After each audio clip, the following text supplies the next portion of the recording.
का आपके अपने YouTube चैनल यूपीएससी इन्फो 24 में स्वागत है। तो दोस्तों, हम उम्मीद करते हैं कि आप सभी लोग स्वस्थ होंगे और खुश होंगे। फ्रेंड्स, ये जो वीडियो है ये पीजीटी नागरिक शास्त्र का भाग 71 है। तो अगर आप टीजीटी, पीजीटी और एलटी ग्रेड की तैयारी कर रहे हैं तो ये वीडियो आपके लिए है। दोस्तों, उन दोस्तों को मुबारक देते हैं जिन्होंने कम से कम 7 से 8 क्वेश्चन 9 क्वेश्चन किए थे। तो आप लोग प्रयास जारी रखिए, आप बहुत अच्छा कर रहे हैं और हमें खुशी भी होती है कि आप लोग इतना क्वेश्चन अच्छा कर ले रहे हैं। तो अब आगे स्टार्ट करते हैं। आज का पहला नंबर क्वेश्चन, इसमें व्याख्या भी रहेगा और इसी तरह हम व्याख्या कर और जो ऑनलाइन मतलब उस तरह प्रैक्टिस सेट टाइप का, तो दोनों क्वेश्चन लाते रहेंगे। आप लोग डेली प्रयास करते रहिए, कुछ किताबें पढ़ते रहिए और नोटबुक जो है एनसीईआरटी का उसको भी कवर करिए। आप लोग तैयारी मानकर चलिए कि आपका नवंबर जो है, नवंबर के लास्ट तक आपका एग्ज़ाम होने की संभावना है। क्योंकि जो आयोग है, आयोग के अभी जो सदस्य हैं, 10 सदस्य जो होते हैं, उनका शायद अभी नियुक्ति नहीं हुआ है, तो वो प्रक्रिया चल रही है। जैसे ही होगा तो हमको लग रहा है 15 नवंबर या 18 नवंबर तक आपका एग्ज़ाम होने की संभावना है, या मानकर चलिए नवंबर का आखिरी, दिसंबर तक मानकर चल लीजिए। तो दोस्तों, इसी उम्मीद के साथ आप लोग तैयारी में जी जान से जुटे रहिए। आप लोग का जो प्रयास है बहुत अच्छा है, आप लोग बहुत अच्छा कर रहे हैं, सभी लोग अच्छे कर रहे हैं और आप लोग को अच्छे करने की ज़रूरत है। दोस्तों, हम अगर 7 क्वेश्चन करते हैं, 10 में 7 क्वेश्चन सही, तो हमारा 70% होता है। तो 70% से नहीं, हमको ऐसा करना है कि कम से कम हमारा 80 से मतलब 80% से एबव ही नंबर रहे। क्योंकि हमारा अगर मान लीजिए 100 क्वेश्चन है, 100 में 80 करते हैं तो सिलेक्शन कम होने का चांस है। क्योंकि ये टीजीटी पीजीटी है, इसमें 125 क्वेश्चन में आपको कम से कम 100 के पार क्वेश्चन करना ही पड़ेगा। तो 100 के पार जैसे ही करेंगे तो आप थोड़ा अच्छे हो जाएंगे, मतलब सेफ्टी में चले जाएंगे। लेकिन ये भी नहीं कर सकते पूर्ण, कम से कम आपको 125 में कम से कम आपको 105 110 करना पड़ेगा, 105 से ऊपर करना पड़ेगा, तभी आपका सिलेक्शन हो पाएगा। अन्यथा मतलब थोड़ा इधर उधर हो सकता है, कुछ भी हो सकता है। तो 105 सेफ्टी जोन माना जाता है। तो आप लोग प्रयास को जारी रखिए और खूब मेहनत करिए, जितना हो सके उतना मेहनत करिए। और हमारा भी प्रयास है कि हम आप लोगों को प्रतिदिन कुछ ना कुछ क्वेश्चन जरूर करा दें, वीडियो जरूर बनाएं। किसी भी हाल में रहते हैं, वीडियो बनाने का भरपूर प्रयास करते हैं। तो ये वीडियो में यही था कि जो दोस्त किए हैं और जो कर रहे हैं उनके लिए उनको बहुत बहुत बधाइयाँ। और से दोस्त किसी ने 9 नंबर किया था, 10 में 9 सही थे उनके क्वेश्चन, तो उनको और विशेष तौर पे बधाइयाँ। तो अच्छा लगता है कि आप लोग अच्छा कर रहे हैं। क्वेश्चन है फ्रेंड्स 101 का, स्टार्ट करते हैं 101 नंबर से।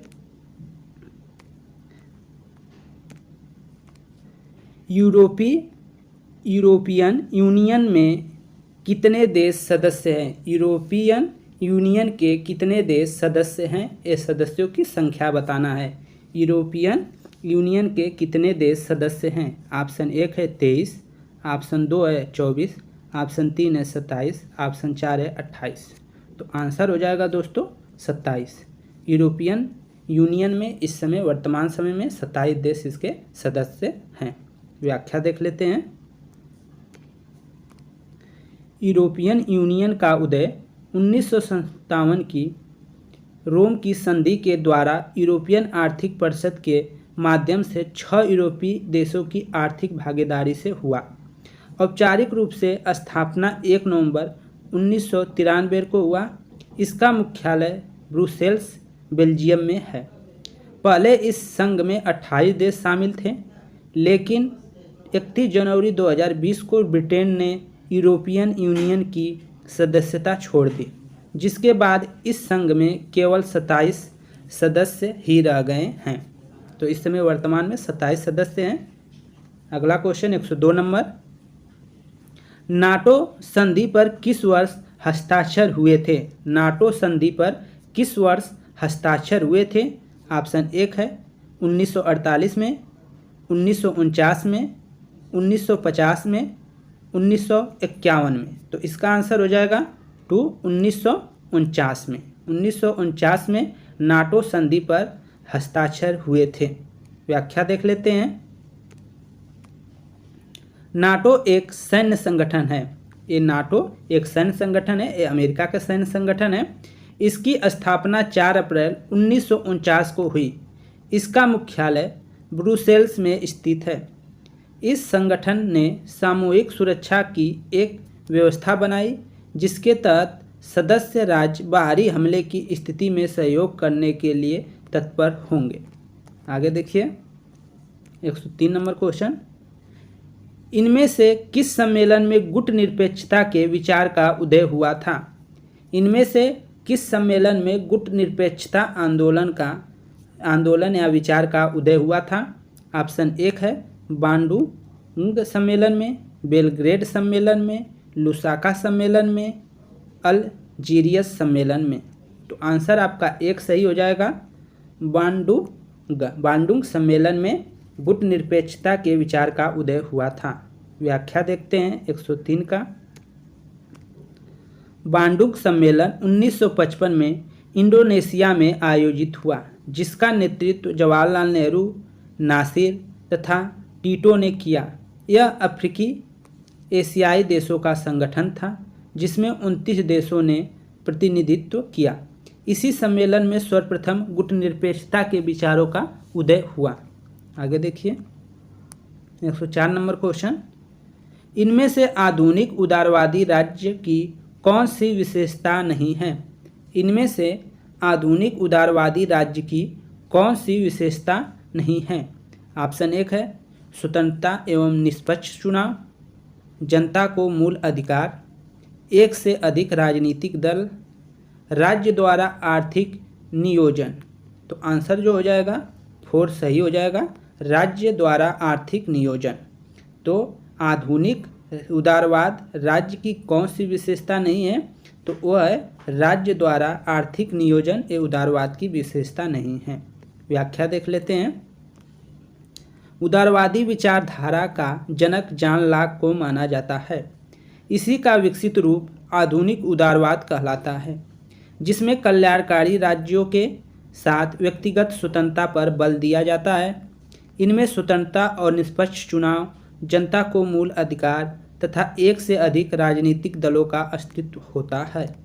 आगे देखिए 105 नंबर क्वेश्चन, अंतर्राष्ट्रीय पर्यावरण के मुद्दे पर प्रथम संयुक्त राष्ट्र सम्मेलन कहाँ हुआ था? अंतर्राष्ट्रीय पर्यावरण के मुद्दे पर प्रथम संयुक्त राष्ट्र सम्मेलन कहाँ हुआ था? ऑप्शन एक है स्टॉकहोम, ऑप्शन दो है रियो डी जेनेरो में, लंदन में और न्यूयॉर्क में। तो आंसर जो हो जाएगा ये सही हो जाएगा, स्टॉकहोम। व्याख्या देख लेते हैं। अंतर्राष्ट्रीय पर्यावरण चेतना एवं पर्यावरण आंदोलन के प्रारंभिक सम्मेलन के रूप में वर्ष 1972 में संयुक्त राष्ट्र ने स्टॉकहोम में पहला पर्यावरण सम्मेलन आयोजित किया। इस सम्मेलन में 119 देशों ने भाग लिया और एक ही धरती के सिद्धांत को सर्वमान्य तरीके से मान्यता प्रदान की गई।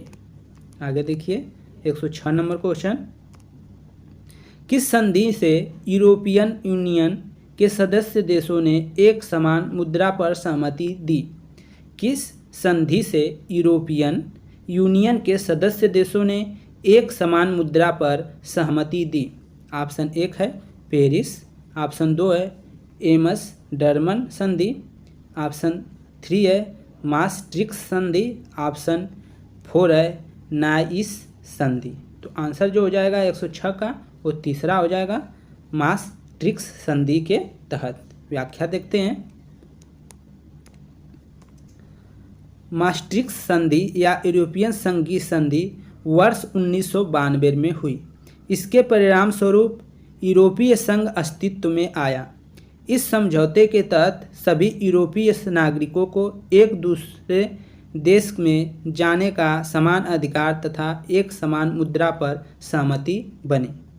आगे देखिए 107 नंबर क्वेश्चन, कौटिल्य के राजनीतिक विचार किस पश्चिमी विचार से मेल खाते हैं? कौटिल्य के राजनीतिक विचार किस पश्चिमी विचार से मेल खाते हैं? ऑप्शन एक है अरस्तु, ऑप्शन 2 है लॉक, ऑप्शन 3 है ग्रीन, ऑप्शन 4 है मैकियावेली। तो आंसर जो हो जाएगा फ्रेंड्स 4 हो जाएगा मैकियावेली। आगे देखिए व्याख्या इसका। कौटिल्य को पश्चात राजनीतिक विचारक मैकियावेली के समान कूटनीतिज्ञ राजनीतिज्ञ माना जाता है। कौटिल्य को भारत का मैकियावेली भी कहा जाता है। दोनों ने साध्य को प्राप्त करने के लिए किसी भी प्रकार के साधन को उचित माना है। दोनों ने अंतर्राष्ट्रीय संबंधों तथा राज्य का संरक्षण आदि विषयों पर यथार्थवादी दृष्टिकोण अपनाया है। आगे देखिए 108 नंबर क्वेश्चन,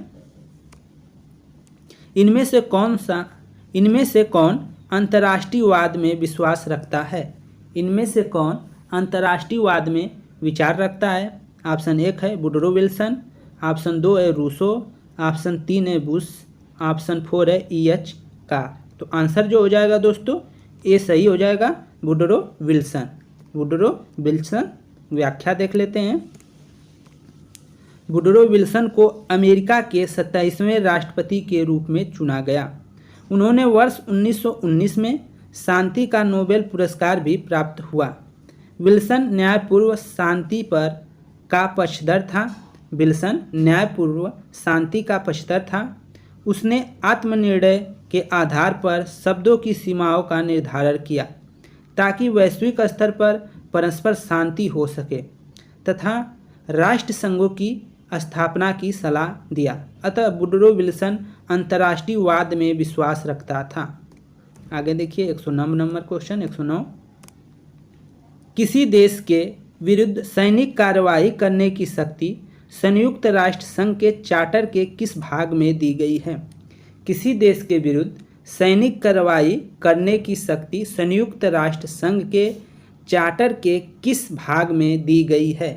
ऑप्शन 1 है 5वें, ऑप्शन 2 है 6ठे, ऑप्शन 3 है 7वें, ऑप्शन 4 है 8वें। तो आंसर जो हो जाएगा दोस्तों इसका 3 हो जाएगा। 7वें भाग में उल्लेख किया है संयुक्त कार्रवाई का। ठीक है, व्याख्या देखते हैं। संयुक्त राष्ट्र संघ की स्थापना 24 अक्टूबर 1945 को हुई। संयुक्त राष्ट्र संघ के चार्टर के अध्याय 7 में शांति को खतरे में डालने वाले मामलों, शांति भंग और आक्रामक कार्यों के संबंध में कार्रवाई से संबंधित है। अर्थात किसी देश के विरुद्ध सैनिक कार्रवाई करने की शक्ति अध्याय 7 में निहित है। संयुक्त राष्ट्र संघ की जो स्थापना हुई है वो 24 अक्टूबर 1945 को हुई है। संयुक्त राष्ट्र संघ के चार्टर के जो 7 अध्याय है उसमें शांति को खतरे में डालने वाले मामले, शांति को भंग करने वाले और आक्रामक कार्यों के संबंध में कार्रवाई से संबंधित है।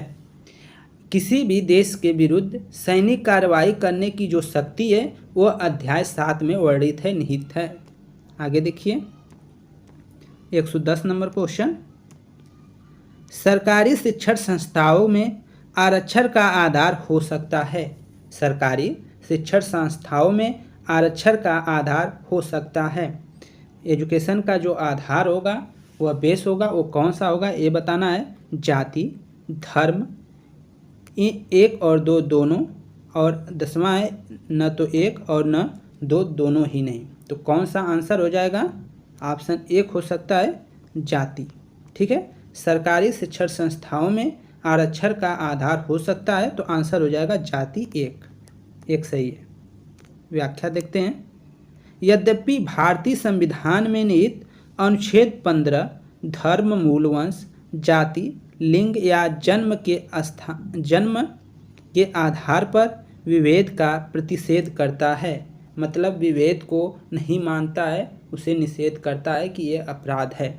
किसी को भी धर्म, जाति, मूल, वंश, स्थान पे हम भेद नहीं कर सकते, ऐसा हमारे अनुच्छेद 15 में उल्लिखित है। किंतु अनुच्छेद 15(5) में, जिसे 93वें संविधान संशोधन अधिनियम के तहत अंततः स्थापित किया गया, में राज्य को अधिकार दिया गया है कि वह अल्पसंख्यक शिक्षण संस्थाओं को छोड़कर अन्य सरकारी व निजी शिक्षण संस्थाओं में अनुसूचित जाति, अनुसूचित जनजाति, अनुसूचित जाति तथा पिछड़े वर्गों को आरक्षण दे सकता है। तो ये वीडियो यहीं पे समाप्त होता है फ्रेंड्स। हम उम्मीद करते हैं कि ये वीडियो आपको पसंद आई होगी। फ्रेंड्स, अगर वीडियो पसंद आई है तो आप ज़रूर इसको लाइक कर दें, थोड़ा भी कंजूसी मत करें यार। ठीक है, वीडियो को लाइक कर दें, और आप चैनल पे नए हैं तो चैनल को ज़रूर सब्सक्राइब कर दें। तो सभी लोगों को फिर एक बार बधाइयाँ कि आप अच्छा कर रहे हैं। धन्यवाद।